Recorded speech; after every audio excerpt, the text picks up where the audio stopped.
तो फिर से आपका स्वागत है और इस वक्त की बड़ी खबर आपको बता दें, छठी जीत भारत ने दर्ज की है। इंग्लैंड को 100 रनों से हरा दिया है। विमल जी, ये डिफेंडिंग चैंपियंस की लगातार 5वीं हार है। ऐसा क्या कभी किसी वर्ल्ड कप में पहले डिफेंडिंग चैंपियंस के साथ हुआ है? और इस तरह मैच में भारत के प्रदर्शन पर आप क्या कहेंगे? नहीं, रिकॉर्ड तो है। रिकॉर्ड के हिसाब से तो 92 में भी हुआ है, पाकिस्तान की टीम बाहर हुई बाद में, लेकिन रिकॉर्ड में 1-2 टीमें। लेकिन ये जो शर्मनाक हार है जो आप कह रहे हैं कि मतलब ऐसा हार होना कि मतलब आप कहीं पे कम बैक करते हुए नहीं देखते। 230 से बेहतर क्या आपको स्कोर मिल सकता है? इयन मॉर्गन जो लास्ट टाइम के डिफेंडिंग टीम के कैप्टन हैं, वो कह रहे थे कि 250 इज चेजेबल। ओस पड़ गई, थोड़ा सा विकेट बेहतर हो गया। अगर आप इसको नहीं डिफेंड कर पा रहे, हालांकि जो हमारे बॉलर्स हैं उनको दाद देनी होगी जिस तरह से, मतलब अगर 230 के स्कोर को भी डिफेंड कर सकते हैं तो हमारा अकबर एंथनी ये लोग किसी भी हालत में वापसी कर सकते हैं। मोहम्मद शमी मतलब आउट ऑफ द वर्ल्ड कर रहे हैं। कुलदीप यादव देखिए, कुलदीप यादव 2.0 हैं जो पहले थे और अभी हैं उसमें। तो बहुत शानदार ये है और हमारे साथ कई और एक्सपर्ट्स भी हैं अगर आप सवाल पूछना चाहें। पर मैं आपसे पहले सवाल, उसके बाद आप फिर अपना ये चर्चा जारी कीजिएगा कि जैसे आप कह रहे 230 रन पे आउट कर दिया, आपके बॉलर्स ने आपको मौका दिया, तो एक तरफ तो इंग्लैंड की बैटिंग चली नहीं पा रही, पूरे टूर्नामेंट में नहीं चली। दूसरी तरफ भारत पहली बार दबाव में दिखाई पड़ा। बैट्समैन जो थे वो पहली बार दबाव में दिखाई पड़े इस टूर्नामेंट के अंदर। काफी अच्छी हमारी बैटिंग परफॉर्मेंस रही है और आज बॉलर्स ने हाथ उठाया और उन्होंने कहा कि हम आपका काम पूरा कर देंगे अगर बैट्समैन में कुछ कमी रह गई है तो। चेज करते हुए पहली बार, लेकिन अगर ऑस्ट्रेलिया वाला पहला मैच याद रखे, 2 विकेट धड़ाधड़ निकले और हम 2-3 विकेट तो हम लगा कि हम उस पहले ही मैच में कुछ गड़बड़ ना हो जाए, लेकिन चेज करते हुए यकीनन जो आप कह रहे हैं ये बहुत बड़ी बात है। और मतलब आपके पास सिर्फ एक साझेदारी एक तरह से ढंग की चली, रोहित शर्मा और सूर्य कुमार यादव, वहां से आप 230 के स्कोर के बाद आप बॉलर आके ये पूरे टूर्नामेंट में अगर बुमराह और शमी ने अगर इस तरह के, शमी तो खैर पिछले ही मैच खेले थे, जिस तरह से बुमराह कर रहा है, जो हमारे पेसर स्टार्ट कर रहा है और बाद में जो रविंद्र जडेजा और कुलदीप यादव उस प्रेशर को बरकरार रखते हैं, मतलब उस प्रेशर को कहीं कम नहीं होने देते हैं। बहुत अच्छा टीम जो मतलब अगर देखिए क्या होगा नहीं होगा, हम लोग एस्ट्रोलॉजर नहीं है, लेकिन अगर किसी टीम को चैंपियन बनना है तो ऐसी ही टीम दिखती है। आपके साथ गेस्ट हैं कुछ?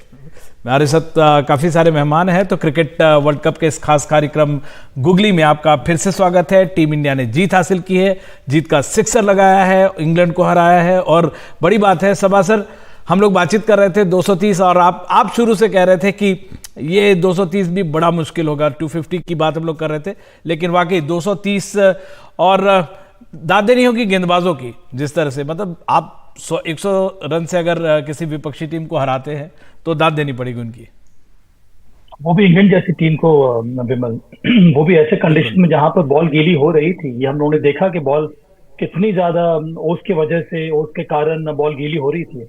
तो ऐसे विपरीत कंडीशंस में 100 रन से ये मैच जीतना, 230 रन का जो लक्ष्य रखा था भारत ने उसको डिफेंड करना, ये जबरदस्त जीत यहाँ पर हासिल की है भारत ने। और एक बार फिर से भारतीय जो बॉलिंग अटैक है उसने शानदार प्रदर्शन किया है। शुरुआत में जसप्रीत बुमराह, उसके बाद रोहित शर्मा ने मोहम्मद शमी को लेकर आया, उन्होंने फिर से वही चमत्कारी गेंदबाजी की जो उन्होंने पिछले मैच में की थी। और उसके बाद कुलदीप यादव को लगाया, उन्होंने 2 विकेट लिया। रविंद्र जडेजा को उन्होंने लगाया, उन्होंने 1 विकेट लिया। तो ये एक ऐसा प्रदर्शन है जहां पर इंग्लैंड को मौका मिला ही नहीं वापस आने का। मौका सिर्फ उनके पास था जब भारत बल्लेबाजी कर रही थी और भारत के 3 विकेट जल्दी गिर गए थे और उसके बाद वो साझेदारी बनाई थी रोहित शर्मा, केएल राहुल ने। उसके बाद कुछ हद तक रोहित शर्मा, सूर्य कुमार यादव ने। सूर्य कुमार यादव की 49 रन की पारी, उसका मूल्य बहुत ज्यादा है।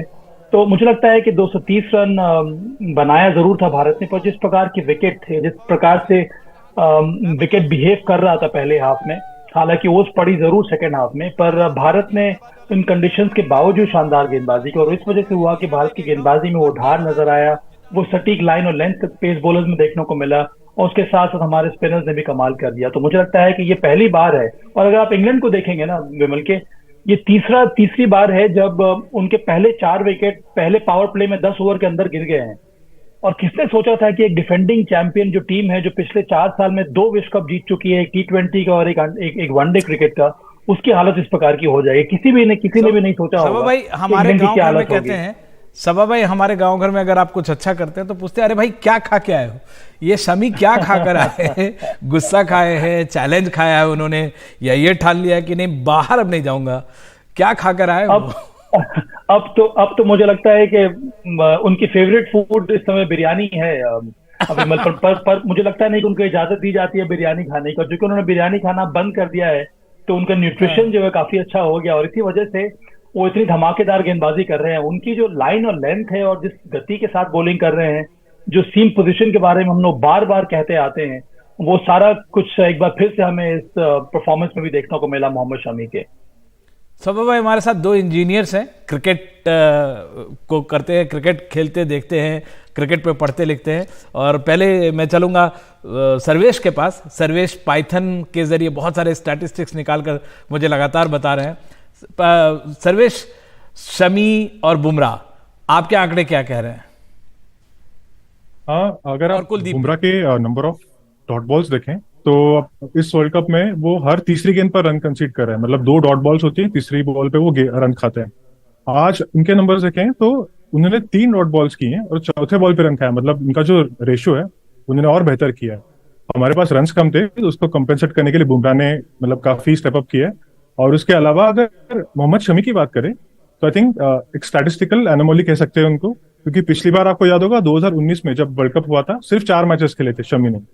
टीम इंडिया ने खेले थे 9 मैचेस लीग स्टेज पे, 1 मैच खेला था हमने नॉकआउट्स में। मोहम्मद शमी ने सिर्फ 4 मैचेस खेले थे। उस 4 मैचेस में शमी ने दिए थे 14 विकेट्स। मतलब 2 4 विकेट, 2 बार 4 विकेट और 1 बार 5 विकेट इंग्लैंड के खिलाफ। इस बार भी आप देखें तो पहले मैचेस नहीं खेले, पिछली बार खेले, ले लिए 4 विकेट। इस बार भी वापस खेले, ले लिए 4 विकेट। तो मतलब जब जब शमी वर्ल्ड कप में खेलते हैं कुछ आउटस्टैंडिंग कर देते हैं। मतलब उनके नंबर्स देखे तो काफी अलग है वो, मतलब एक स्टैटिस्टिकल एनोमली कह सकते हैं कि वो एक, बाकी सब लोग यहाँ और मोहम्मद शमी कहीं और एकदम ऊपर, सबसे ऊपर। तो शमी के नंबर्स तो काफी आउटस्टैंडिंग थे आज। बिल्कुल। और इनाक्षी, आपके पास आते हैं कुलदीप यादव भी। कुलदीप यादव जैसे आप कह रहे हैं 2.0 है, उत्तर प्रदेश के हैं, उनके जो कोच हैं वो बताते हैं कि कपिल पांडे बताते हैं कि वो काफ़ी लेफ्ट आर्म बैट्समैन के साथ बहुत ज़्यादा रिगरस प्रैक्टिस करते रहे कानपुर में, लखनऊ में। आप इस पूरे मैच को अगर बॉलर्स के हिसाब से देखें, जैसे सभा भाई के अलावा मुझे नहीं लग रहा था कि कोई और आसपास मेरे कोई कह रहा था कि सब कह रहे थे मैच फंस जाएगा। सभा भाई थोड़ा कूल थे कि नहीं नहीं ये तो मैच निकलेगा। आपको लगता है कि बॉलर्स ने टीम को वो कॉन्फिडेंस दिलाया होगा कि आने वाले बाकी मैचेस तो अलग हैं, सेमीफाइनल में जो नॉकआउट इंपॉर्टेंट मैच होगा वहां के लिए भी अब ज्यादा फिक्र नहीं है? जी, पहले कुलदीप की बात करते हैं। कुलदीप 2.0, जिस प्रकार से 2019 में इंग्लैंड के अगेंस्ट जेसन रॉय और बेयरस्टो ने उनके खिलाफ रन्स मारे थे, उसके बाद उसी वर्ल्ड कप के बाद उनका गिरने लगा था परफॉर्मेंस। जो एक मिस्ट्री स्पिनर जब रिवील हो जाता है, वो उन्होंने ब्रीच किया। जब एक बार मिस्ट्री स्पिनर का ट्रिक्स पता चल गया, उन्होंने वो ब्रीच किया, लेंथ चेंज करी, स्पीड चेंज करी, अपना एक्शन स्ट्रेट किया, बॉडी ज्यादा डाली, उस हिसाब से उनका शोल्डर की वजह से और ज्यादा आर्म तो ज्यादा बेटर हो गए। तो कुलदीप ने आज एक तरीके से एक रिवेंज किया है, 2 विकेट लिए। चलते शमी पे, शमी जैसे सर्वेश भी बोल रहे हैं कि उनके आंकड़े बहुत ही लाजवाब है। लास्ट वर्ल्ड कप में इंग्लैंड के अगेंस्ट उन्होंने 5 विकेट्स लिए थे। अभी भी वो ऐसे एक ही प्लेयर है जिन्होंने 2 5 लिए वर्ल्ड कप में। तो शमी ने जिस प्रकार से आज अपना परफॉर्मेंस दिया है, उनकी प्लेस, आज कई लोग बोल रहे थे कि शमी खेलेंगे, सिराज खेलेंगे, अश्विन आ जाएंगे, तो तीनों ने अपनी जगह बना ली है। अब देखना होगा नेक्स्ट मैच में क्या यही कंटिन्यू करेंगे या कोई अश्विन को लेके आएंगे कि नहीं लेके आएंगे। और लास्ट चीज, बुमराह के यॉर्कर्स, बुमराह और शमी ऐसे प्लेयर्स हैं जिनको विकेट से फर्क ही नहीं पड़ता है। उनको जरूरत ही नहीं है कि विकेट में मूवमेंट हो रही है नहीं हो रहा है, वो अपने एक्यूरेट यॉर्कर्स के जरिए इंडिया को जिताते आए हैं। बिल्कुल सभा भाई, ये एक अहम बात है। क्या अब जो है आने वाले मैच में हम बहुत कंफर्टेबल हैं। आपको लगता है कि बाकी जितने बाहर हैं मैच के जो खिलाड़ी, चांस के लिए और वर्कलोड मैनेजमेंट के लिए, रिप्लेसमेंट के लिए नहीं, आपको लगता है कि वो आजमाने का वक्त आ गया ताकि हम नॉकआउट में सेफ जाए? देखिए, नॉकआउट में अभी भी हम क्वालिफाई किए नहीं है विमल। मुझे लगता है कि कई सारे रेस्ट डेज हैं भारतीय टीम को। तो आपने अगर इस प्रकार की मोमेंटम आपको मिल गई है तो फिर उसको आपको टूटने नहीं देना चाहिए। अब ये अलग बात है कि आपने जैसे कहा कि अगर वर्कलोड मैनेजमेंट के हिसाब से भारत अगर परिवर्तन करना चाहता है तो भले ही कर सकता है। एक देखिए, एक बड़ी टीम की निशानी क्या होती है? बड़ी टीम की निशानी ये होती है कि आप 3 चीज जो आपके कंट्रोल में नहीं है उससे ऊपर उठकर आप प्रदर्शन करें। सबसे पहला टॉस, दूसरा पिच और तीसरा कंडीशन। आज ये ऐसा मौका था जहां पर भारत ने इन तीनों चीजों को, जो आपके नियंत्रण में नहीं है, उन तीनों चीजों को दरकिनार करके शानदार प्रदर्शन किया है। भारत को पहले बल्लेबाजी करने के लिए कहा गया था, भारत के ऊपर चुनौती थी, भारत के ऊपर दबाव था, वहां से भारत ने निकलकर 230 रन का लक्ष्य रखा। जो विकेट था वो टफ था, वहां पर 230 रन बनाए गए। उसके बाद ओस पड़ा, उसके बावजूद भारत ने शानदार गेंदबाजी की और 230 रन डिफेंड किया, वो भी डिफेंडिंग चैंपियंस के सामने जिनके पास शानदार बैटर्स हैं। तो मुझे लगता है कि ये निशानी है कि भारतीय टीम सही समय पर पीक कर रही है। मुझे उम्मीद यही है कि आने वाले मैचेस में भी और आने वाले नॉकआउट मैच में भी, सेमीफाइनल में, फाइनल में भी भारत का यही लय बरकरार रहे और इसी इंटेंसिटी के साथ भारत मैदान में उतरे। आज इंटेंसिटी पर भी देखिए कि कितनी शानदार मुझे देखने को मिला, फील्डिंग कितनी अच्छी हुई। कम है, एक केवल सवाल आपसे ये करना चाह रहा हूं कि अगर आपको नियम बदलने का मौका मिले तो इस मैच में एक से ज्यादा मैन ऑफ द मैच आप देंगे? मैं तो सबको दे दूंगा man of the match. Rohit Sharma, Mohammed Shami, Jasprit Bumrah, मुझे लगता है कि ये 3 जॉइंट विनर्स हैं, क्योंकि अगर जसप्रीत बुमराह वो 2 विकेट बैक टू बैक नहीं लेते तो परेशानी बढ़ जाती। अगर मोहम्मद शमी वो पहले स्पेल में 3 विकेट नहीं लेते तब परेशानी बढ़ती। पर 230 रन बनाने में अगर कप्तान का योगदान नहीं रहता तो भारत कैसे यहां तक पहुंच पाता।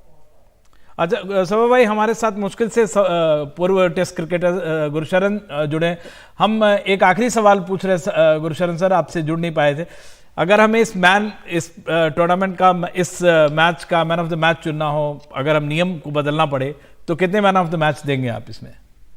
मेरे हिसाब से 3 होने चाहिए। मेरे हिसाब से 3 होने चाहिए, लेकिन मैन ऑफ द मैच तो किसी एक को ही मिलेगा। मेरे हिसाब से रोहित शर्मा, जसप्रीत बुमराह और मोहम्मद शमी, इन तीनों ने जो भी परफॉर्मेंस दी है, बहुत ही जबरदस्त परफॉर्मेंस दी है। मतलब किसी एक को देना है तो मुझे लगता है रोहित शर्मा।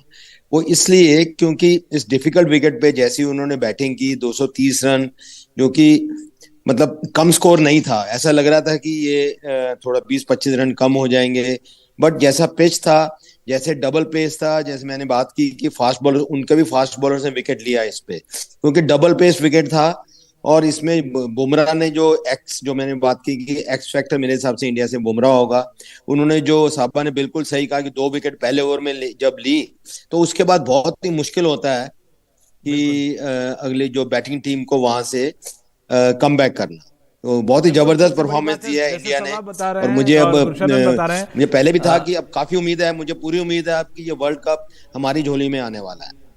बिल्कुल, वर्ल्ड कप हमारी झोली में आ सकता है। अभी तक हमने क्वालिफाई नहीं किया है, लेकिन जैसे सबा बता रहे हैं, गुरशरण बता रहे हैं, और भी जितने एक्सपर्ट्स हैं, मीनाक्षी और सर्वेश लगातार नए नए स्टार्ट से बता रहे हैं कि इंडिया जीतेगा।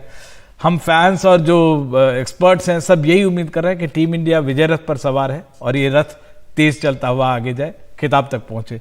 हमें लेना पड़ेगा एक छोटा सा ब्रेक। आप सब मेहमानों का एनडीटीवी से जुड़ने का बेहद शुक्रिया। ब्रेक के बाद भी खबरों का सिलसिला जारी है।